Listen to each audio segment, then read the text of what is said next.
Good evening, everyone. Thank you for joining us. My name is Amber Stinger, and I'm president of the League of Women Voters of Johnson County. For more than 100 years, the League of Women Voters was founded to be a nonpartisan voice for free, fair, and open elections above all else. Our members represent opinions and positions that can be found across the American political spectrum.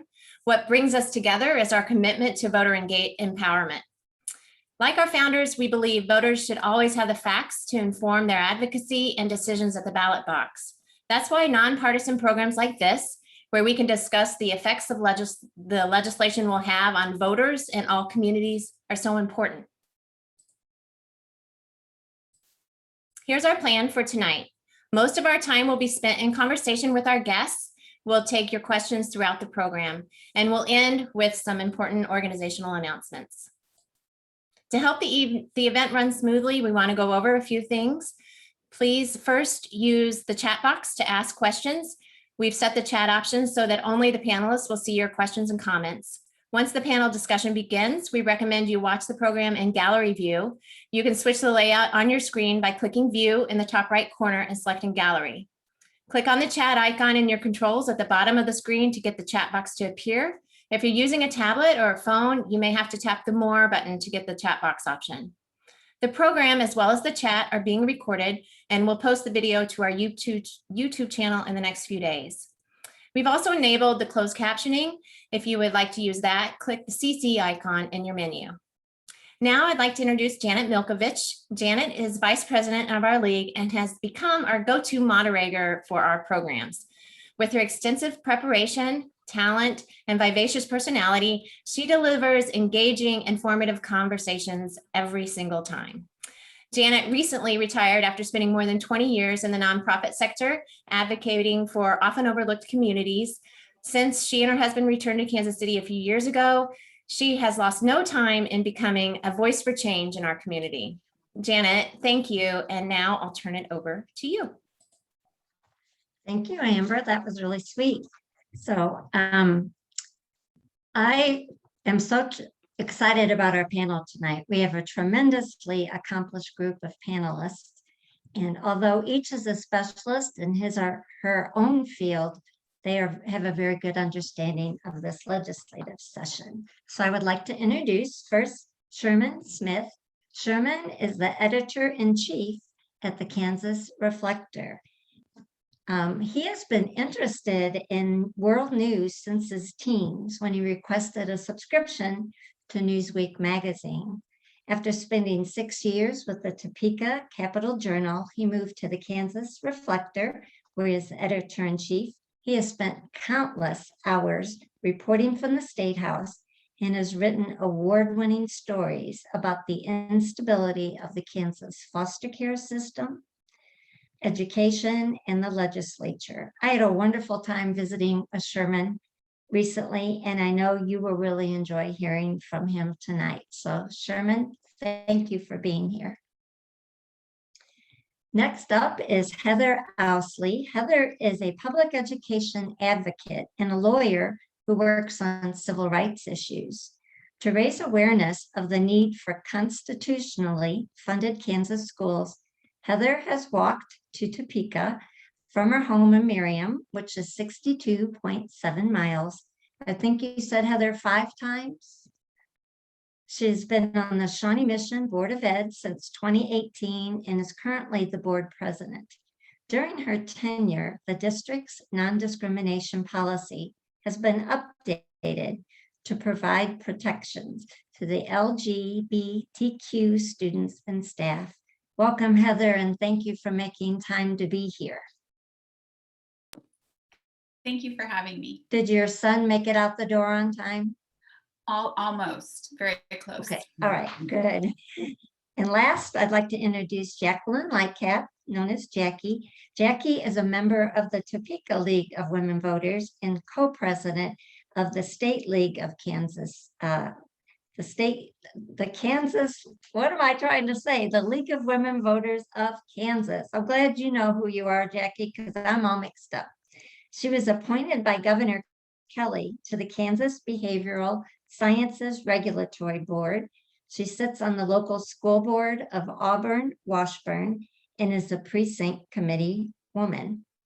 Jackie, on behalf of the League of Women Voters of Kansas, recently filed a lawsuit against anti-voter bills passed in the 2021 legislative session. Now, does anybody remember the Helen Reddy song, I Am Woman, Hear Me Roar? Wish I could see people's hands and faces. That was my battle cry for years. I'd walk around when things got tough and I'd sing that song. But when I hear that song, I'm reminded of Jackie because honestly, she has so many balls in the air. It's amazing. So here's our plan for tonight. Our focus will be on the good, the bad, and the oh so very ugly of the legislative session. We're going to focus on 3 components, including a legislative overview of the big things, including transparency, election laws, and education. So let's begin tonight with a celebration of the good. What would each of you name as something good that came out of the 2021 legislative session? And any one of you speak up. I'll say I'm very thankful that Governor Kelly vetoed the trans sports bill and that veto was sustained in the Senate. I think that was a really important thing for our state, for all of our student athletes to feel welcome. And so I was thankful we had Governor Kelly at the helm and that she was able to do that and that the Senate upheld it. Good. Sherman, how about you?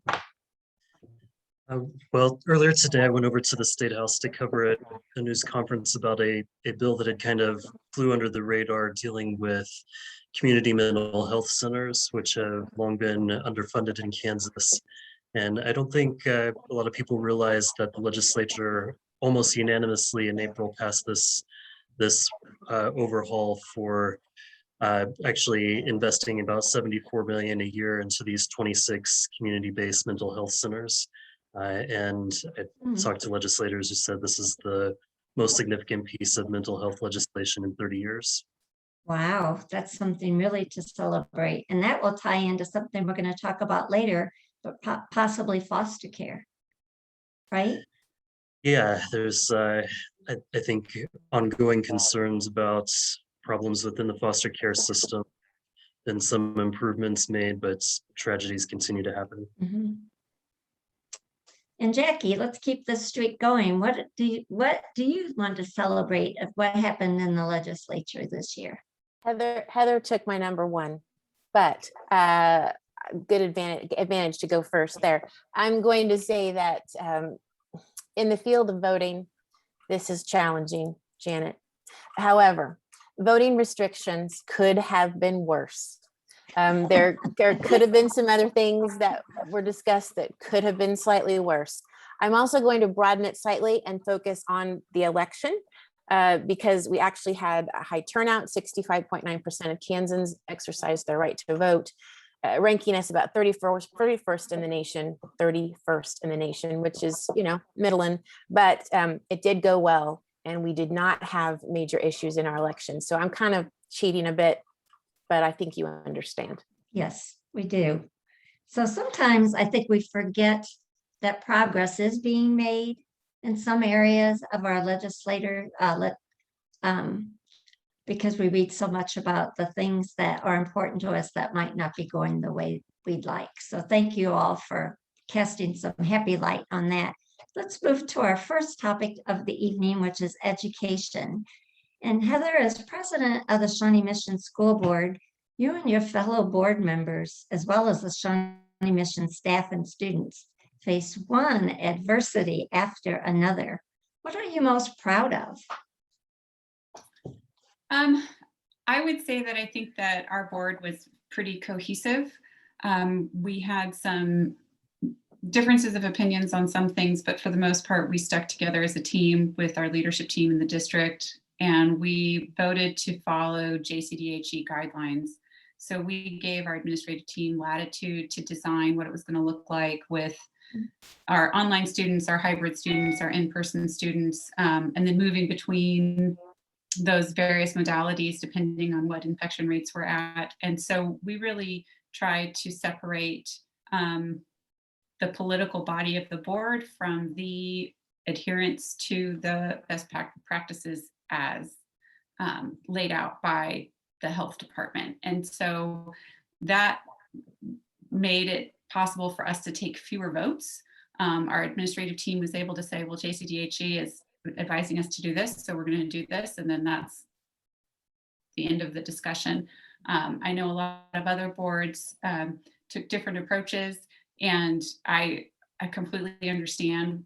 As school board members, we had very little cohesive guidance from the federal government or the state government. So really, they just kept saying, well, we're leaving this control up to the locals, which is great, but it perhaps doesn't provide a roadmap for how to navigate. And so I know colleagues on other boards, there were boards who had to take multiple votes for all sorts of various things, moving in and out of in-person or online, and that freed our administrative team. They knew what their boundaries were. And while it was difficult at times because there was no possible way to make everyone in our community happy, it allowed us to sit, there was a rational purpose behind it, and it was reasonable, and it was easy to explain, and it helped to keep the community safe. So I'm thankful that my board was able to work together and that we were able to make the decision, and we were able to trust our leadership team to work within the county health guidelines. I would think that kudos could go to you as the Shawnee Mission School Board President, because a lot of times it's the leadership that directs the attitude of cooperation and collaboration. So good for you. Thank you. Sure. The next 4 questions are addressed to any panelists that would care to answer. One is, K through 12 public schools will be funded according to the Gannon ruling. What was at stake if the state budget did not include funding at that level? And maybe you'd like to describe or explain what the Gannon ruling is. So Fred, I'm happy to jump in, and maybe we can do a round robin. Okay. I'm familiar with the League of Women Voters, so I'm sure they have an idea of what the Gannon lawsuit was about, and that the Kansas Supreme Court ordered that the legislature start restoring funding to public education because it had been unconstitutionally underfunded for a significant amount of time. And I believe we are currently in the 3rd year of Gannon. Maybe Sherman can correct me if I'm wrong, but I think we're in the 3rd year. Yeah, of restoring those dollars. The Supreme Court kept jurisdiction over it for 5. And the plan is that each year we get a little bit of the money that we lost under the funding cuts back until at the end of the 5-year period we're constitutionally funded. And then the increases in funding to public education for the base state aid per pupil will follow CPI, the Consumer Price Index. So for our school district, what it meant for us was that we have slowly been building back programs that were really devastated under the years of funding losses. One of the first things we did in the 1st year of Gannon was we helped build back up our special education team, hiring paras and social workers. And if we did not receive the level of funding that we were projected to receive, we don't have wiggle room really to cover those losses. Most of the districts have spent everything down in an effort to maintain services during the years when we weren't receiving the dollars that we needed. So anytime that funding level drops, there's an immediate impact on students in the district. So it's wonderful that Gannon has been funded again this year. I was upset. I wasn't excited about the fact that the voucher program was expanded with that. I understand that we have to do things to make sure we can get things across the finish line. So I understand practical realities, and I also understand how absolutely devastating the funding bill could have been after watching what was happening in the K through 12 budget committee. So I think that as Jackie said, that it could have been so much worse. We're really very fortunate to be able to still be getting our funding. I think that if it hadn't been funded at that level, because the court still has jurisdiction, we would have then been back in court, and then the legislature would likely have been informed that they needed to correct it. But it's just nice to be able to skip that step, to know what our budget's going to be going into next year. so that we can plan for that. And I would think that that would apply to all school districts across the board. You know, you can speak to the Shawnee Mission experience, but all across the state, it would have had the same kind of repercussions, correct? Yes, and I think for some of our smaller districts, it would have meant even more harm. Mhm. Just the nature of the larger districts, even though we don't have anything to cut, the smaller districts are just, they're bare boned. So mhm. Mhm. I think it's important to remember we're still 2 years away from getting back to 2007 funding levels, right? Mhm. We're not even back to being fully funded yet, and there are these threats to cap funding again. Mhm. There was I think, perhaps unintended consequence of a motion made by one of the Democrats in the House to have like a across the board funding cut across all of the budget that would have Mhm. impacted the education. Also, I think just a lot of leverage being played with the statewide mill levy, and where that was going to be put in, whether it was going to be put in. I'm not sure whether that threat was ever very realistic, but you know, there's severe consequences if it's not there. And there is Mhm. also this interest, I think, in saying maybe the state could get away with placing for at least 1 year a chunk of state funding with the federal relief dollars that were coming in, even though there were clear strings attached to the federal aid that said you can't do this for a tax cut. Mhm. Thank you for that perspective as well. So what do you think is the biggest misconception about appropriating increased funding to be used as tax credits for low-income scholarships? I heard some concern expressed to me prior to our program that some of the nonprofit schools or the private schools had different accreditation requirements than some of the public schools, and that could be a problem.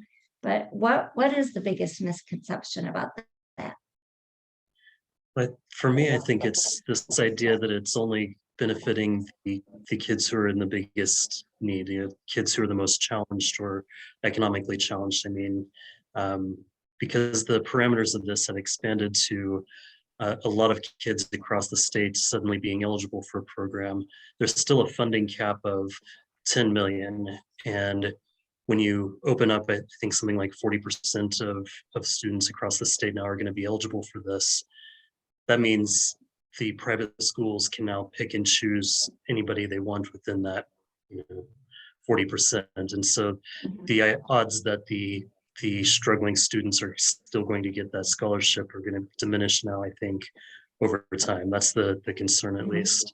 It really creates this much larger pool that empowers the schools to decide who's going to benefit from this.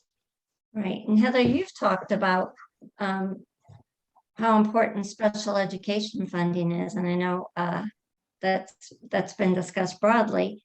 So private schools have the option of accepting students who learn differently or not. Is that correct? Well, they do not have some of the same non-discrimination requirements that public schools do. I know that that was something that came up in the K through 12 budget committee this year. Perhaps people are not necessarily told that their child cannot attend, but they might be told that their child isn't a good fit, or they aren't able to provide the services that best suit their child's needs. And if a private school does take on a child with special education needs, the public schools will still provide those special education services. So the public schools do continue to meet those needs, but no longer have the child enrolled with the district. And so that can drain resources from the district while they're also still trying to provide the needs for that child. I think one of the concerns is that, as Sherman was saying, that not every child in Kansas has access to one of these vouchers. It's not an equitable practice. For half of Western Kansas may not even have private schools to choose from. So, you may be concentrating these in the more urban areas of the state to begin with. And then the students that participate in the program, I know at one point in time, a couple of years ago, it was mapped out so that they could determine where the concentrations of students participating in the program were. And there were several students in Johnson County participating, which I know most people outside of Johnson County don't typically think of Johnson County as an economically underperforming area.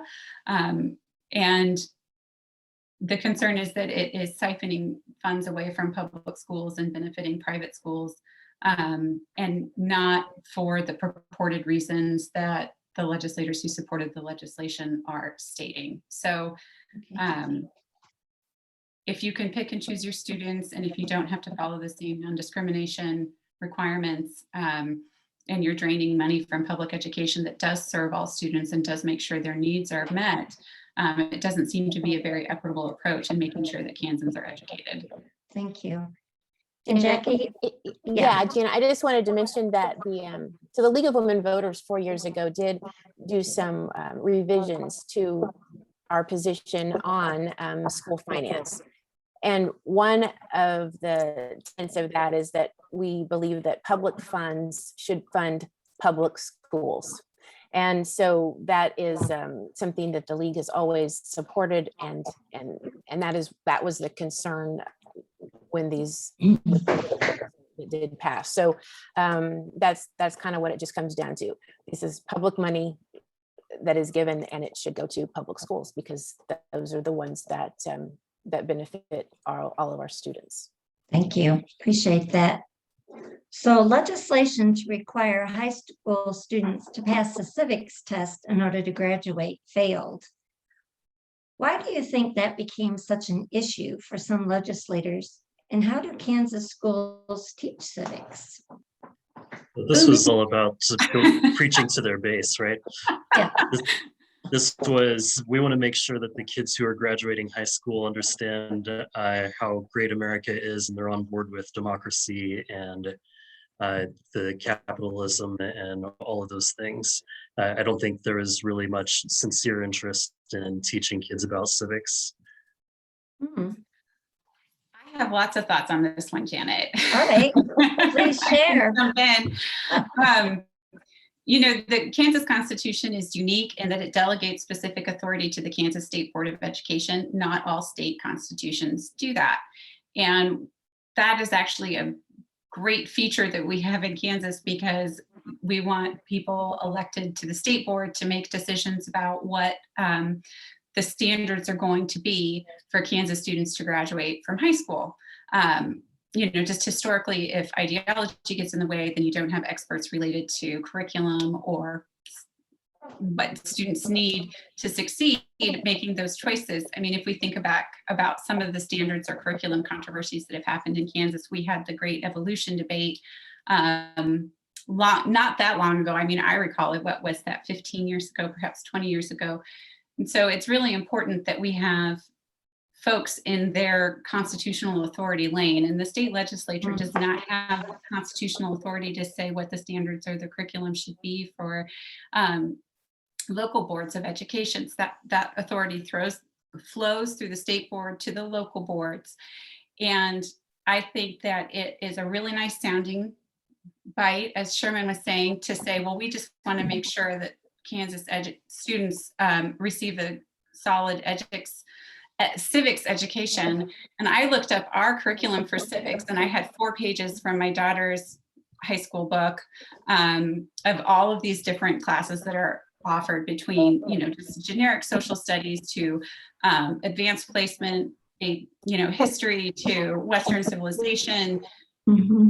Kansas schools are covering civics.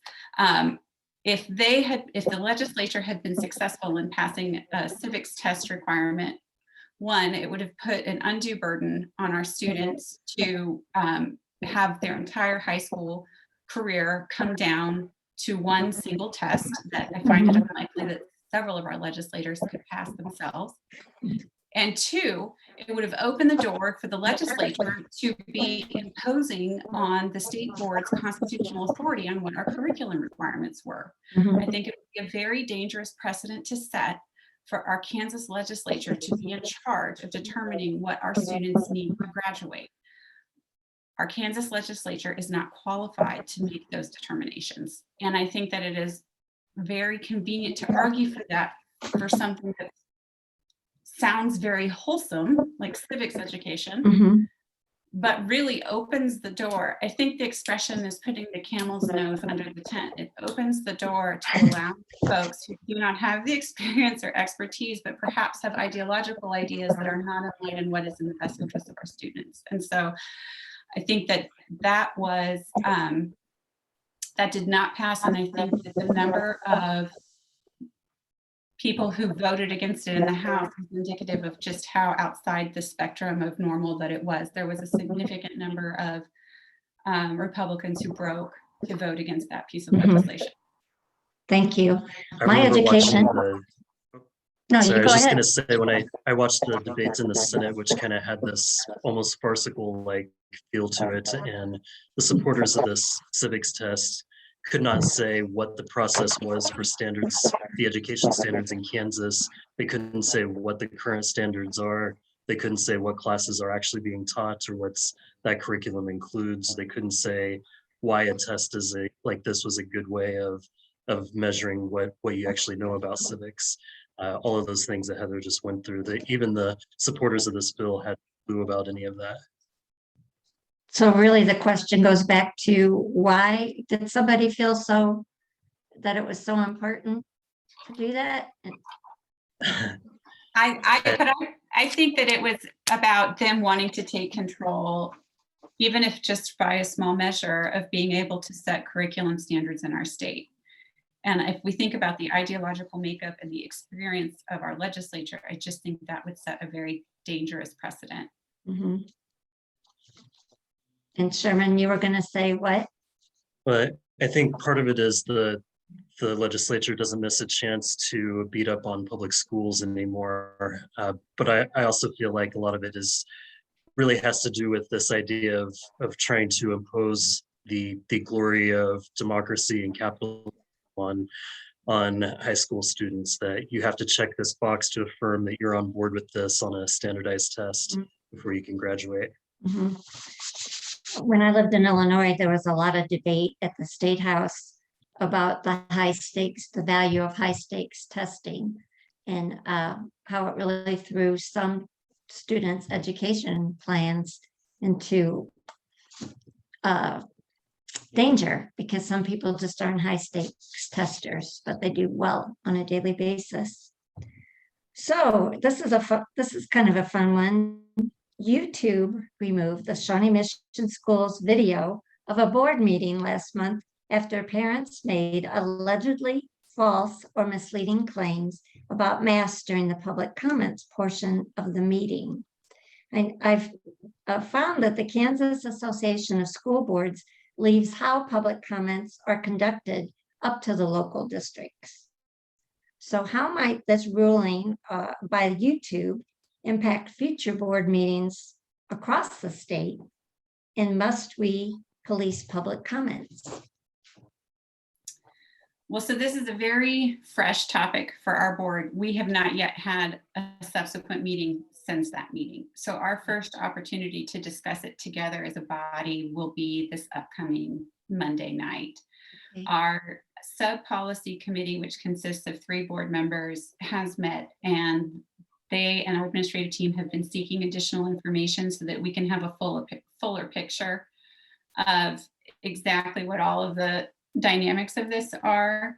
The comments made during public comment violated YouTube's standards with regards to information on COVID-19 medical information. And so they removed our entire meeting. And that was hard because we were wrapping up negotiations. We just finished negotiations this week. And in that meeting, we had a very large budget presentation from our chief financial officer.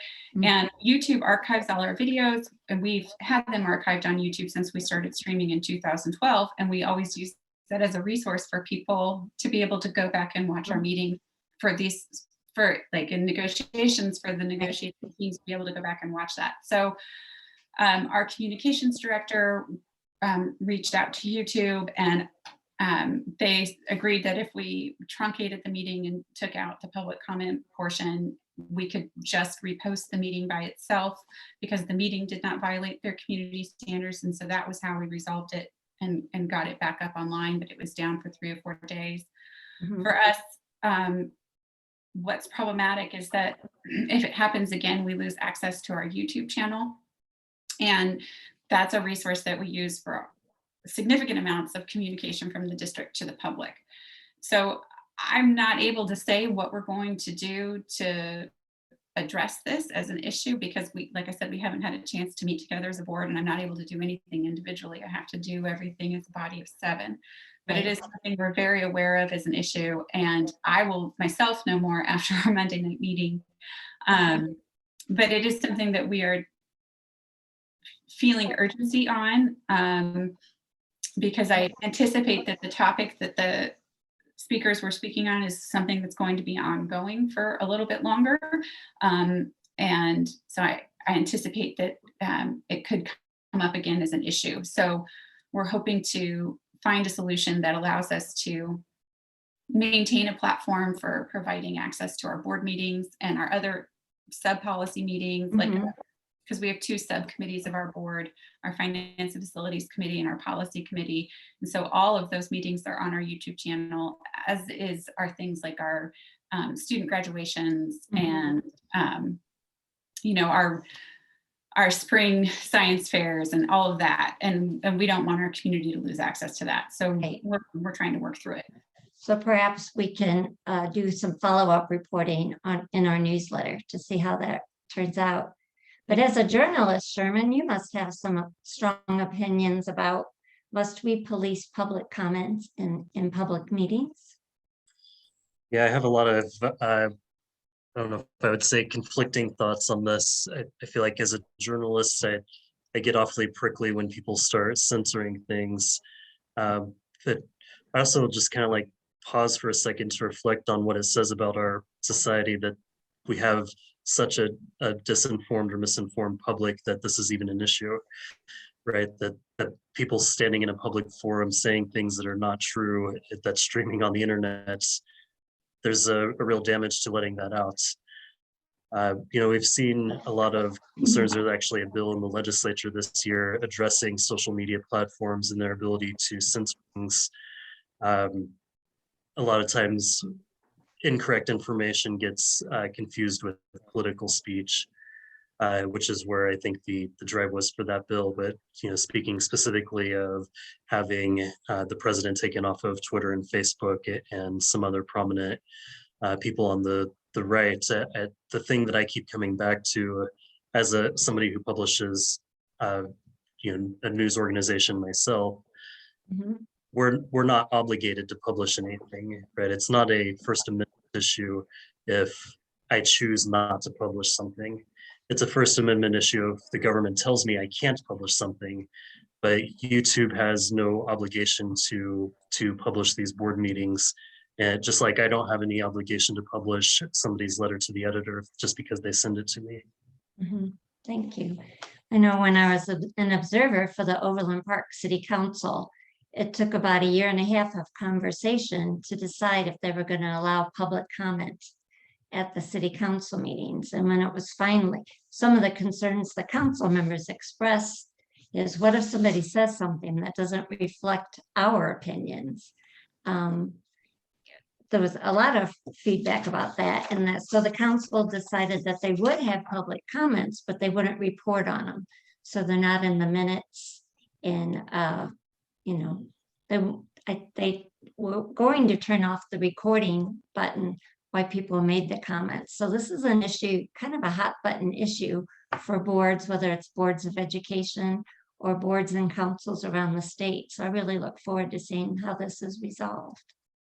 So thank you for that good conversation. I'd like to move along to voter access and election laws. So the League of Women Voters of Johnson County recently hosted a program with the election commissioners of Johnson County and Wyandotte County. And both commissioners, Sherman and Abbott, stated that they do not believe that there was voter fraud in Kansas. And they spoke of the rigorous process to authenticate each ballot in the 2020 election. Although both commissioners were appointed by the Secretary of State, there are 2 of 4 commissioners appointed by the Secretary of State, neither was called to testify before the Kansas House or Senate about any possible problems with voters and elections. So which brings us to legislation passed in this last session. Jackie, what can you tell us about the lawsuit filed against the Kansas state election officials by the League of Women Voters in conjunction with Kansas Appleseed and Loud Light? I've read that the suit challenges 2 bills claiming that they altered election laws and that is believed to be in violation of the state and the U.S. Constitution. Yes, thank you, Janet. And I've been having some Zoom issues this week, so I apologize for leaving a bit ago. I hope that does not happen again while I'm speaking, but it's been one of those weeks for Zoom for some reason for me. I'm not leaving, I'm just being booted out. So yeah, there were 2 bills specifically that passed that we had major concerns about, HB 2183 and HB 2332. So those bills kind of came together in some odd ways. They actually there were some other numbers at the beginning of the session with some of the different components, and this they became subject to part of the whole the sausage making process, and things were pulled from various bills as happens at the end of the session. The league did testify about some of the parts, which I will go over those in a second. But one of them, and I did not get this information, so I'm not going to say exactly which provision, but there was one of the House Elections Committee, I believe it was the House, yes. The House Elections Committee did put a meeting, they called a meeting towards the end of the session with 24 hours notice. That is within their rules to do. However, to provide testimony on anything being talked about at that meeting, we have to provide them with that by 24 hours ahead. So the league and other voting rights advocacy groups were not able to actually even testify to that particular bill. And that was brought up at the committee meeting, and it was somewhat dismissed because the chair felt they were within their bounds because they did call the meeting with 24 hours notice.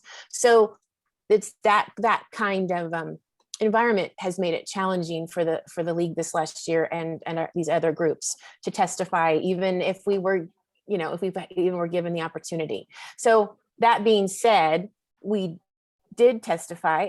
Seal King and Teresa Briggs, our former co-presidents, did provide written testimony on all of these provisions, and we were against them. So we did try to make our voice heard. We weren't the only ones. Loud Light of Kansas and the Kansas Appleseed, as well as, I want to say their right name, it's the Topeka Independent Living Resource Center.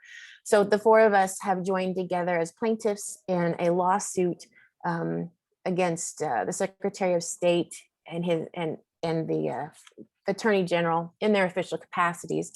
And the bills are the 2183 and 2332. The main 4 provisions that are being considered are a new provision that makes it a crime to give the appearance of being an election official. This false representation provision really can chill the free speech work that we do as a league. It becomes kind of a free speech issue. We do lots of voter registrations. We never ever present ourselves as being an election official. However, if you read the wording of the bill, even if someone perceives that we are an election official or that anyone doing this work is an election official, there's a potential for being charged with a misdemeanor, I believe, in this case. The new provision, there's another provision that also prohibits distributing materials to Kansans, encouraging them to vote via advanced ballot. They put more restrictions on that.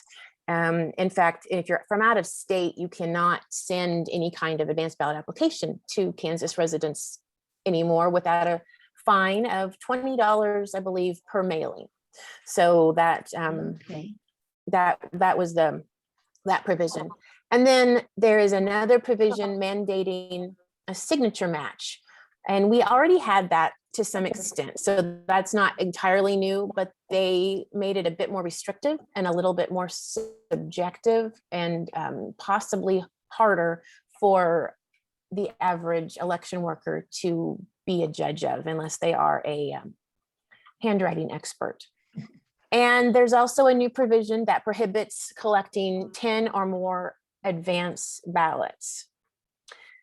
Now, this is something that some of our league members do on their own. Some of our leagues do that. They go to nursing homes and help elderly folks turn in ballots. Some do them. Some people can't afford a stamp. I know that seems, for those of us that are privileged in that way, we don't think about that issue, but that is an issue for some folks.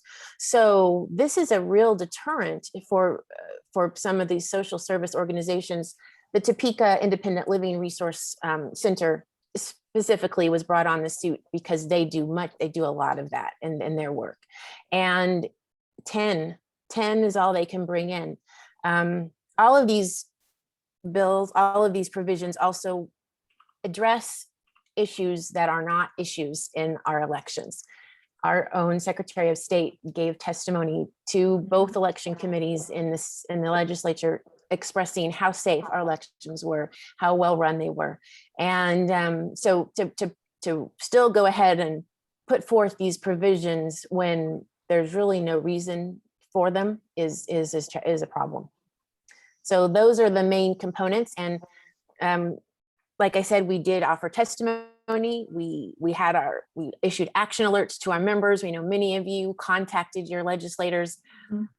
We did a lot of that work, all the advocacy work we could. And, when that doesn't go through, when that doesn't pan out, and they still overrode the governor's veto of this, we had to do the next thing. So we are the lead plaintiff on this, and it's a long process. So, we don't know exactly when it could be up to a year before we actually go to trial, but that's where we're at. That's what I wanted to know. So it's filed. Mm-hmm. Then what's the review process? There's a lot of different steps that can happen between now and when it actually goes to court.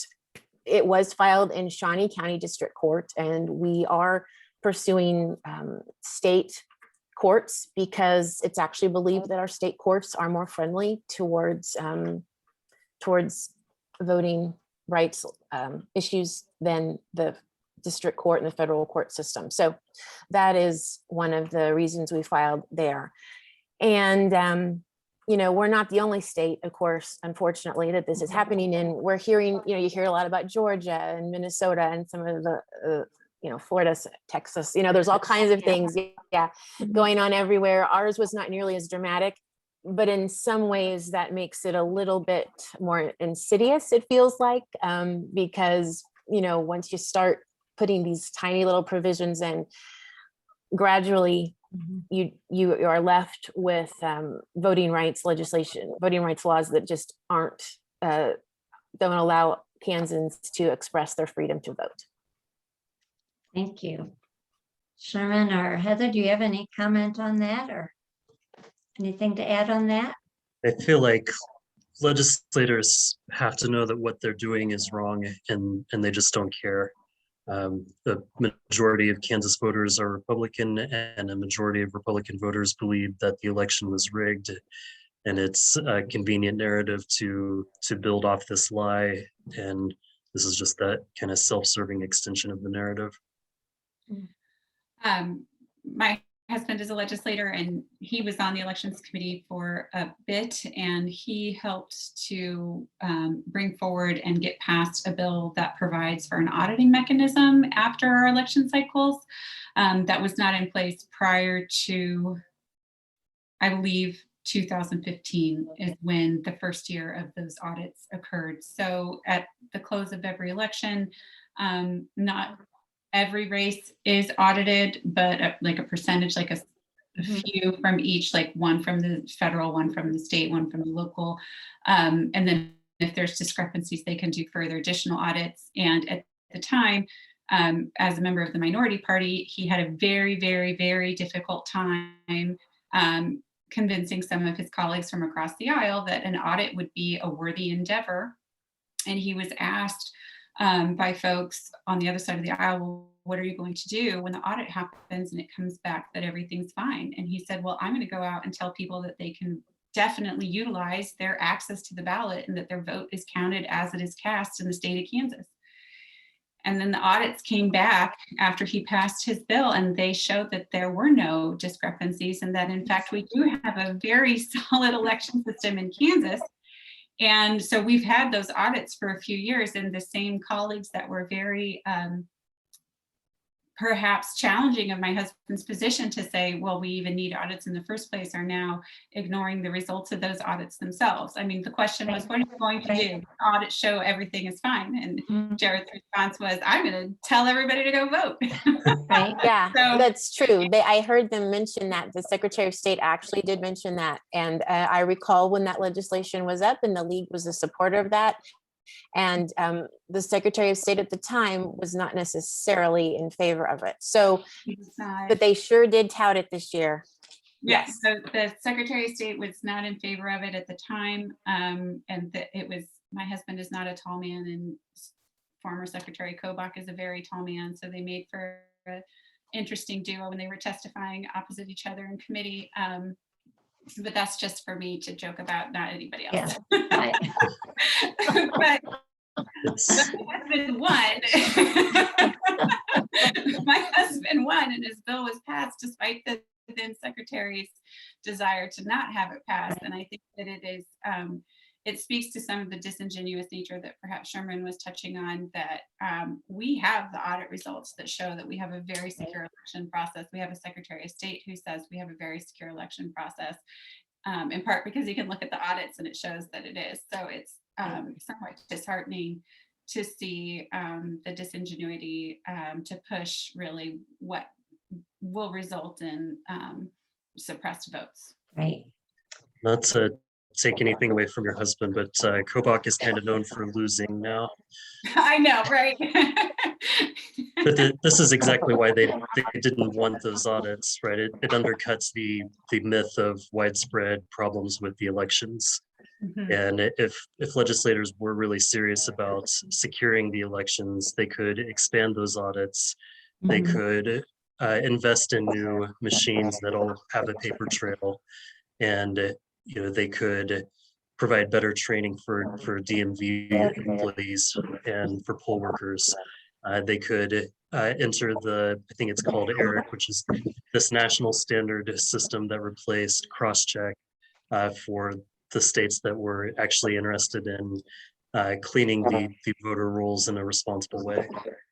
Mhm. Sherman's right. There are plenty of other bills they could have considered, and that we actually have advocated for, that would expand voting rights and that would expand that instead of restrict it. And those would have addressed real issues, the training, we're providing for just better functioning elections all around. And we just could not get any purchase on that. There was no interest in any of that. Instead, we're doing these kinds of bills. So once again, our commissioners in Wyandotte and Johnson County have talked to us extensively about the auditing process, that there are random sample audits going on all the time, and neither have found any errors or anything to be concerned about, but they weren't asked to participate in the dialogue at Topeka, which I found really sad. So I was gonna ask what you thought was the most egregious revisions to the new voting laws, but I think we kind of touched on that pretty well. Do you feel like we covered that Yeah, fairly well? I think we did. So yeah, we can just take questions at the end. I'm sure people might have some more questions, but yeah, those are the main parts. Great, thank you. So our third topic that we chose is observations about the 2021 legislative sessions. In Sherman, the Kansas Reflector is a go-to resource for many of us that are on this call. Both the League and the Kansas Reflector are nonpartisan, And we are in the process of becoming nonprofit, but the Kansas Reflector is nonprofit. So does that give you more freedom to report without bias or pressure from advertisers on what's happening in Kansas, especially the State House? Yeah, I certainly enjoy that freedom.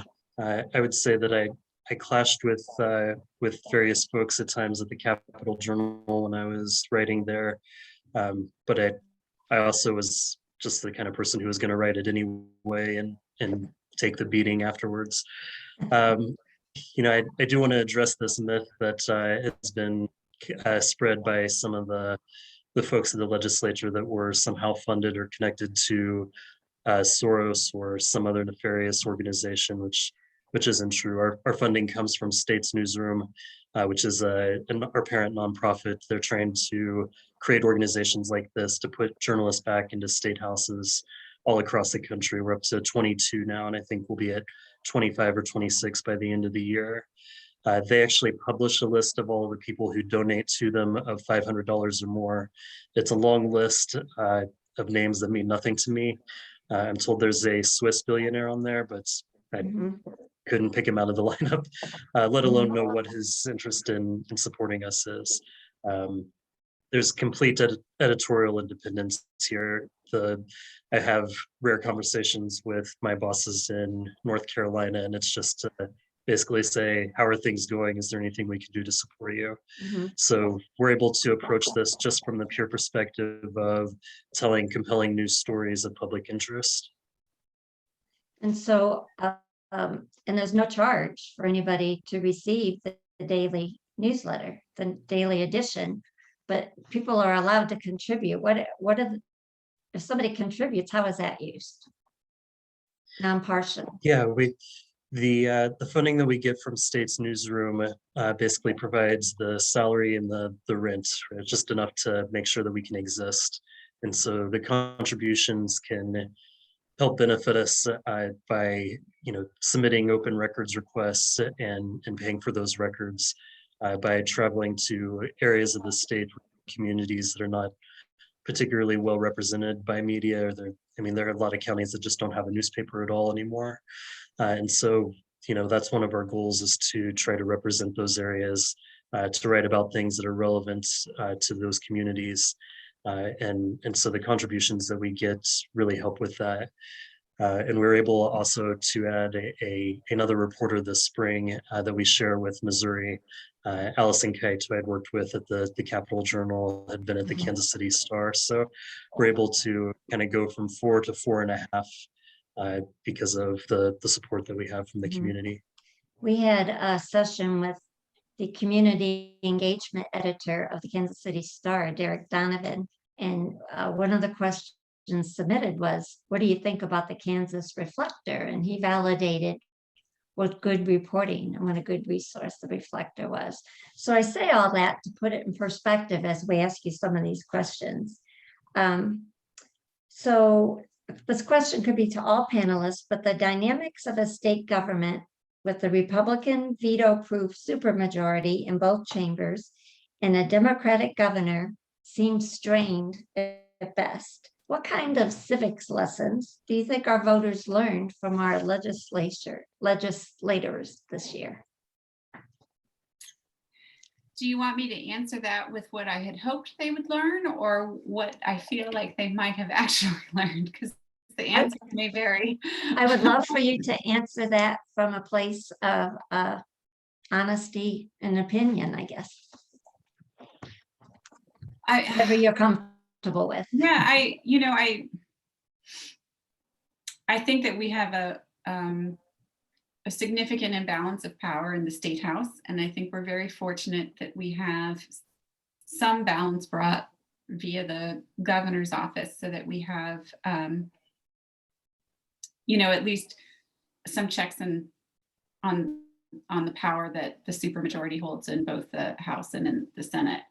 I would be concerned about the trajectory of the state if we did not have that interaction, because I think that had we had a Republican governor and then this particular supermajority, that significant imbalance of power, there would be no back and forth. There would be no differences of ideology. There would be no conflict in how the legislation was drafted. And so ideally, when you have people of different parties and people of different perspectives coming together, they each bring something to the table.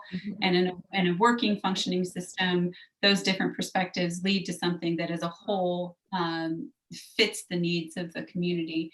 And so when you have an overarching supermajority of power, there's not that necessarily that coming together to work through to get to the best end result happening in the State House. And so having a check on that in the governor's office has been very useful. And I would like to believe that if people are engaged in paying attention and following along, they can see how having that check on that power is a very important thing. So when we go to the ballot box, I think it's useful to keep that in mind. You know, we don't want to be giving all of our authority over to people who are like-minded and have one specific ideological persuasion, because I think we probably produce our best outcomes when we have many different perspectives and many different opinions that come together to hash things out. Thank you. That's a good civics lesson. What about you, Sherman? I think there was some of the most hostile, nastiest debates that I've ever seen over at the legislature this year. And it really felt like from the start, because of the election results, that Republicans just kind of were unbridled and ready to run with their power, where some lawmakers had maybe been restrained in their comments in years past. Suddenly they were just saying exactly what they felt about things. And there's this rush of legislation where they realized they could do things that they never could have before because they would have the numbers this year.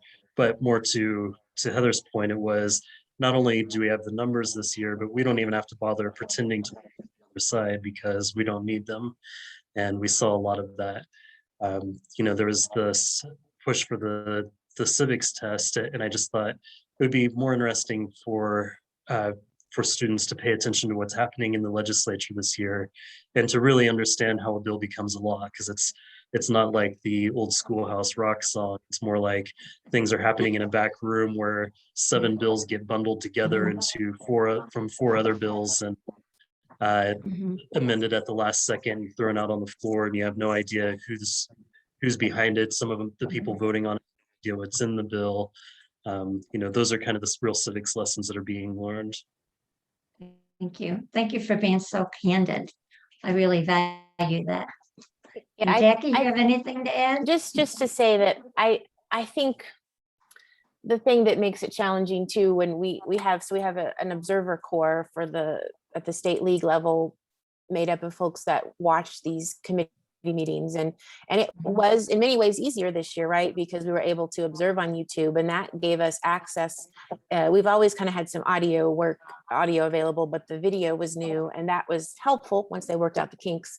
But I think not having as many people present as possible this year also seemed to me to make it as if they had even more power.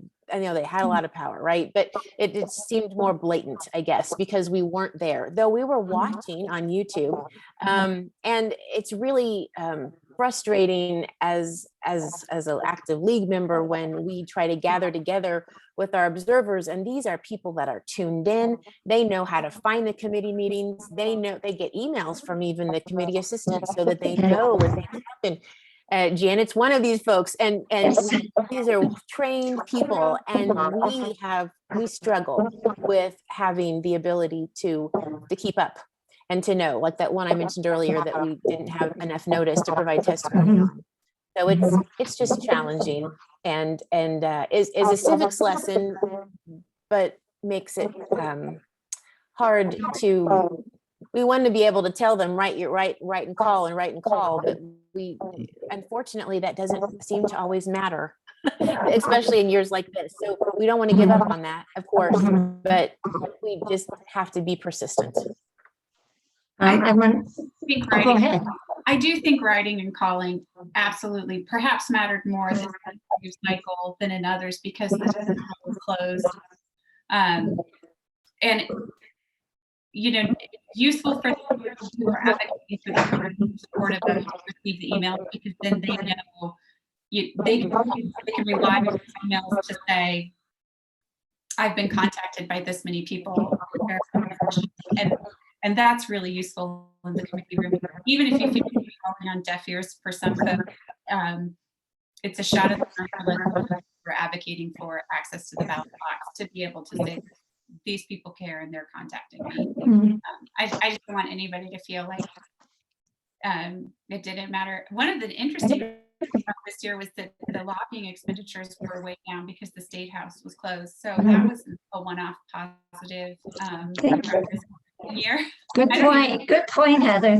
Thank you. Is there a gold for this year, Sherman? I don't even know, but I don't think they spent any. I don't think the lobbyists spent hardly any money on whining and dining this year. I've only looked at the expense reports for March because I was specifically interested in who they met with the Senate Majority Leader during his drunken escapade. But unfortunately, nobody filed anything for that day. Oh, gotcha. Well, this time went too fast. We're already at 7 o'clock and we have people waiting to ask questions, but I got to squeeze this one into you, Sherman. Your recent story about the death of a little boy in foster care just is haunting me. It's just so heartbreaking. And you've written about the need for more accountability within the Kansas foster care system. And you've challenged our legislators to take more of an interest. So what do elected officials need to know, and what do concerned citizens like the people on this call need to do? Yeah, I think one of the real challenges in the legislature is that there are so few lawmakers who really know or are really motivated to know about the foster care system.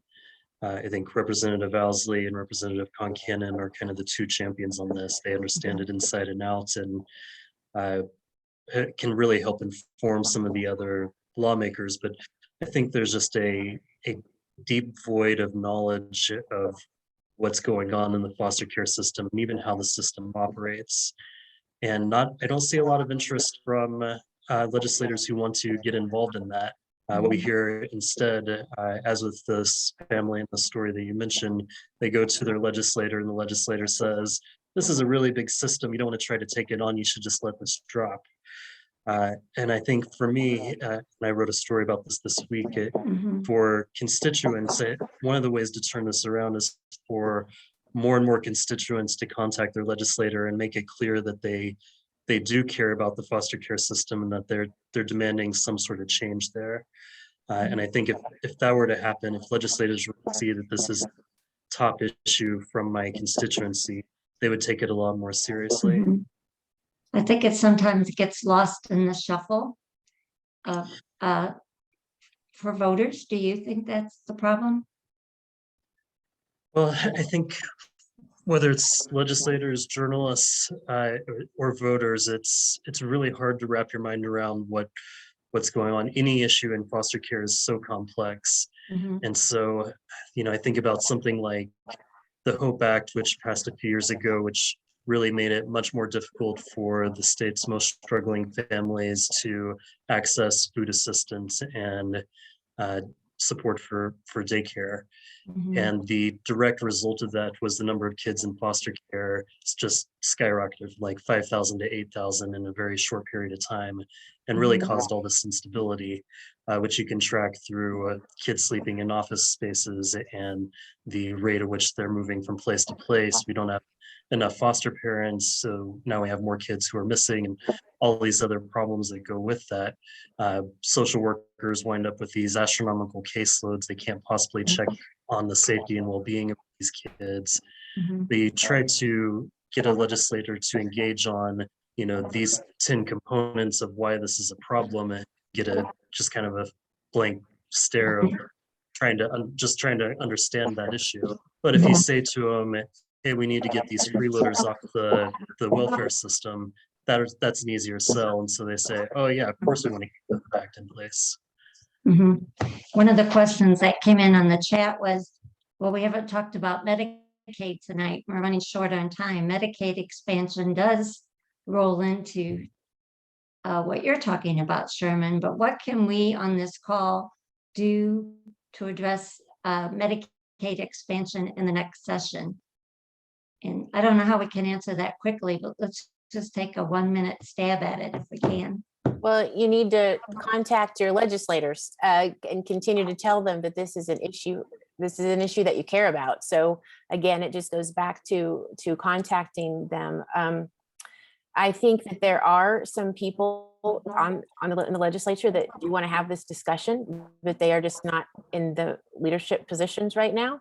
So, but the more voices that they can hear from people, the better. And so, make it even more public, write letters to the editor and opinion pieces and other kinds of things too, to get the word out that it's not just a few people that care about this. This is a big issue, and it's popular in Kansas if you look at the polling that's been done. So that's on our side. So yeah, just keep doing it and keep asking for this to come up. And I think I did see Leslie put in the comments too. You can email your own legislators, but you can also CC leadership and ranking minority leadership as well. Some of them are more friendly than others. Some don't like to get emails from people that aren't their constituents, but we have to reach these leaders somehow. And I see no problem in doing what she's suggesting. So go ahead, Heather.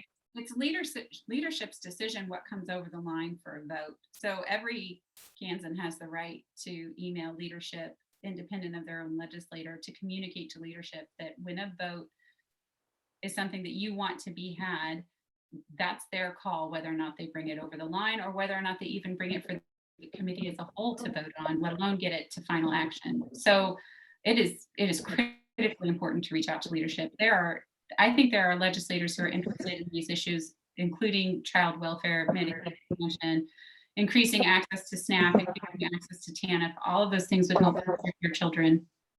And I mean, for example, the Office of the Child Advocate bill that was in the House came out of the Children's Committee unanimously with a majority Republican sponsorship. And that never got an opportunity to even be held as a vote on the floor because leadership declined to give it a vote. But Medicaid expansion is a leadership issue, and so are child welfare issues. Like I would strongly encourage contact. And speaking of leadership, with the redistricting coming up, there's always leadership has an opportunity to create districts that are favorable to their party or their own position. So we want to make sure that that's still on everybody's radar on this call, to be advocating proactively for redistricting, people-powered fair maps. Right, Jackie? So Jackie, a question came in for you. Where's the funding coming from for the lawsuit? yeah, so a law firm approached the league about the lawsuit. It's Perkins Coie out of Washington, D.C. They are affiliated with Democracy Docket, which if any of you follow elections on Twitter or a little election geek like I am on Twitter, you'll know a little bit about Democracy Docket. So they are a 501c3 nonprofit, and they're funding lawsuits in 14 states about different election laws, and they are working with leagues in a couple of those states. Of course, we're one of them. So it's currently being funded exclusively through them. The one of the main attorneys on the case has quite a Twitter following, and so he actually, whenever they launch a new suit, he plugs the organizations that are the plaintiffs. And we actually received some really big traffic on Twitter. Our Twitter is not usually that active, but he has a national presence. And so we also received some nice donations from people across the country who support this work. So it was a very exciting couple of days. We're still getting some play on some of the retweets that are happening. So kind of fun for a smaller state like us. Great. Heather, there's a question about, is there any evidence that increased remote access to public meetings is improving the quality or quantity of citizen participation? We were only remote for our meetings for about 3 months. We went back in person as a board in or around, I think, of July last year. It might have been August, but when our teams went back into the buildings, the board continued to meet in person at that time. Our meetings have been live streamed for many years to help access for the public so that they can watch whether or not they attend. But I don't know that our live streaming has increased citizen participation with regards to the last year, because we had already been live streaming our meetings. With regards to citizen participation, it was very high this last year. Yes. We'll just put it at that. Yes, we got to read about that quite a lot. Thank you. So another question that, let me see. Sorry, I just lost my chain of, let's see here. One suggestion was we need to flood Sherman Smith's email. And I think by that we were talking about as far as editorials. Sherman, the league really promotes writing and submission of editorials and letters. So I think you don't want us to flood your email. I think you want us to submit letters to the editor. You want to talk about that a little bit? Yeah, we actually don't do letters to the editor, but we welcome opinion submissions, and we have some guidelines on our website about that. If you go to kansasreflector.com, if you kind of hover over the opinion menu, you'll see a link to the submission guidelines. But basically, we're interested in things that are about Kansas, things that are specific to your experience, right? We don't want to hear about things that are happening in Washington, D.C. But we especially are trying to elevate as people who are usually left out of public policy debates. So we always are looking for more submissions, and definitely don't hesitate to send those to me. You can check out the guidelines, or you can just send me a note asking for some loose guidelines if that's comfortable for you. Generally looking around 750 words though for the limit. Which is huge. Like I said to you offline, that's like a lot of real estate that you'd be giving up for us to write an opinion piece. So that's wonderful. So we talked about the outcome of election bills, but Jackie, if you hadn't talked about some of the outcome in the lawsuit, where would just anybody on this call go to get a summary of what was passed? So you can go to the Kansas legislature website, and they have all of the bills that have been passed. It's not, if you don't know the number, it is a little trickier. So if you really want to know more about some of the other election bills, honestly, just email us. We can give you those numbers. There were a couple other bills that we did have some concerns about, but these were the two largest ones. So yeah, that's what I would just recommend. Okay, and on the voting, along that theme, the League of Women Voters is actively looking for opportunities to do voter registration so that we can turn more people out at the polls. So wanted to put a plug in for that. Another person mentioned that this voting legislation, it's important to remember the bills were not written in Kansas for Kansas issues raised in this election, but it's kind of boilerplate language written nationally for replication across the state houses. Do you all concur? There were some, there were components of it that were passed in other states. I do think that our legislature did tailor some of those specifically to Kansas, like the one about returning advanced ballots. Originally, they only wanted 5. You could only return 5 per election. So they did change some things, but yes, that's why there's 14 states that are also involved in lawsuits for very similar provisions. Any other? Sherman, were you starting to say something? I think Jackie covered it, but just in general, I think it's a lot of legislation is the so-called model legislation. And that gets kind of a negative connotation to it, but also it makes sense to not reinvent the wheel all the time. The trans athlete bill was almost identical to the bill that came in 33 other states. But I also think the Office of the Child Advocate bill was based largely on some legislation that was in another state and then kind of shaped for here. And so I think it's not an uncommon part of the process. Okay, thank you. There's a question about, can we explain the difference between state and federal lawsuit? And it says the state and federal lawsuit. I think that's probably pertaining to voter suppression laws. Oops, Jackie, you're on mute. Can you repeat that question? I was trying to read something in the sure. chat. Sorry. Go ahead. That's right. It's let's see. Can you explain the difference between the state and federal lawsuit? Oh, okay, yeah. And somebody in chat, I'll just say this since I'm speaking, they asked what bills, so the bills that our lawsuit concerns are 2183, HB 2183 and HB 2332.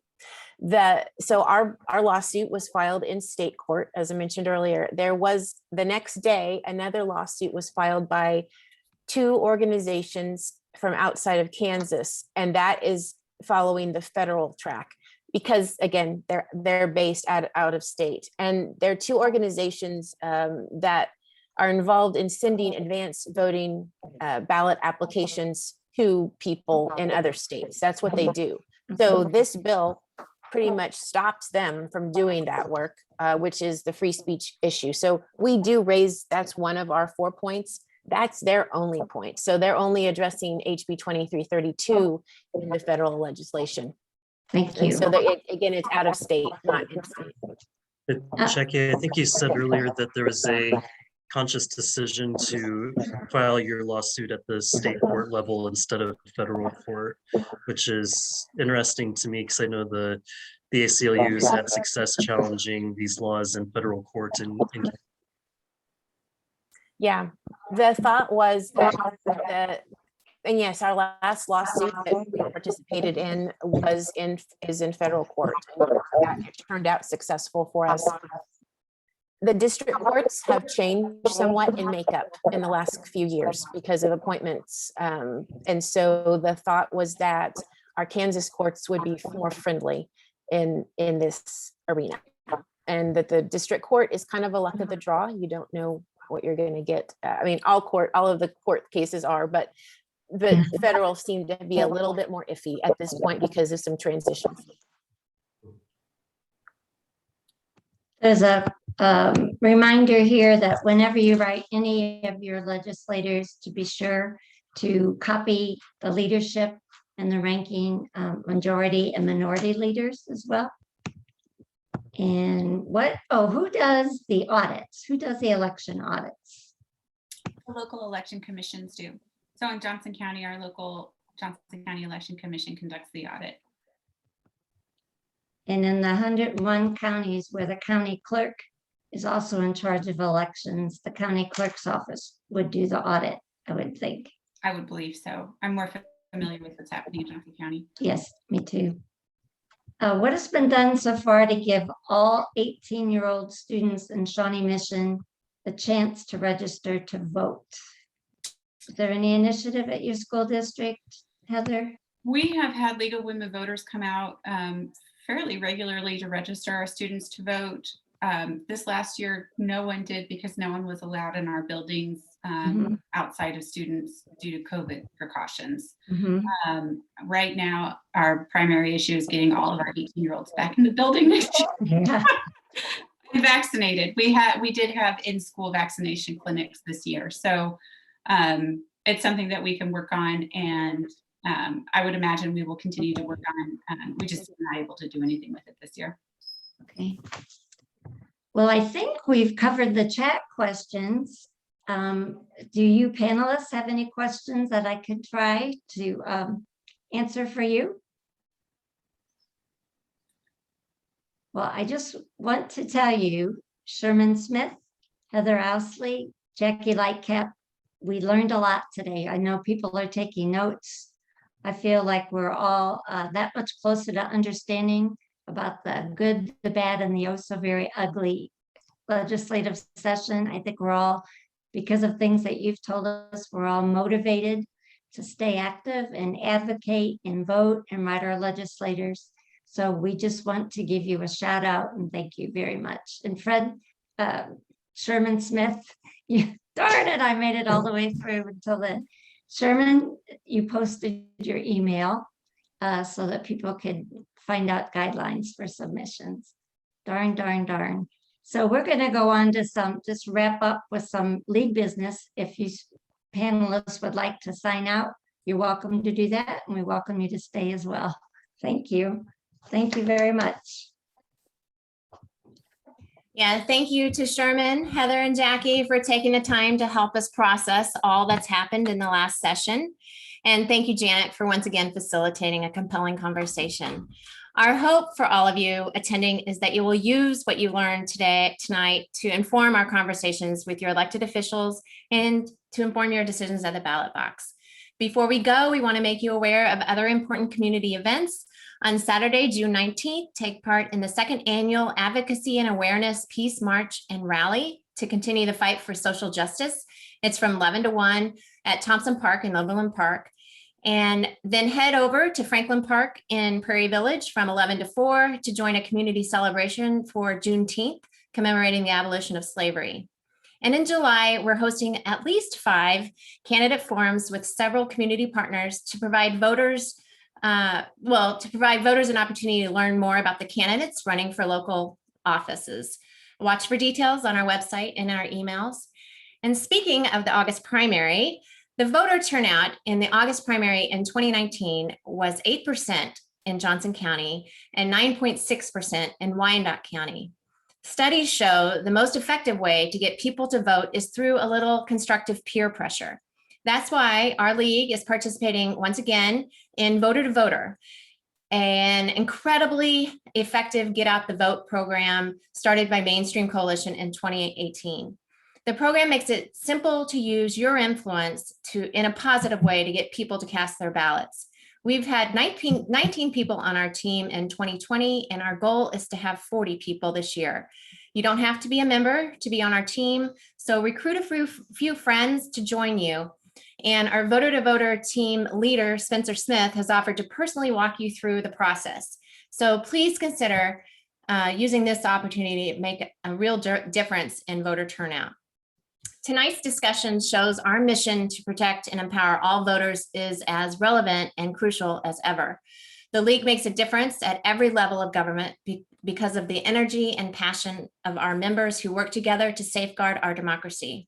If you'd like to find out more about becoming a member, please contact us through our website, lwvjoco.org, or email us at contactus@lwvjoco.org. Thanks again, everyone, for joining us. We hope to see you again soon.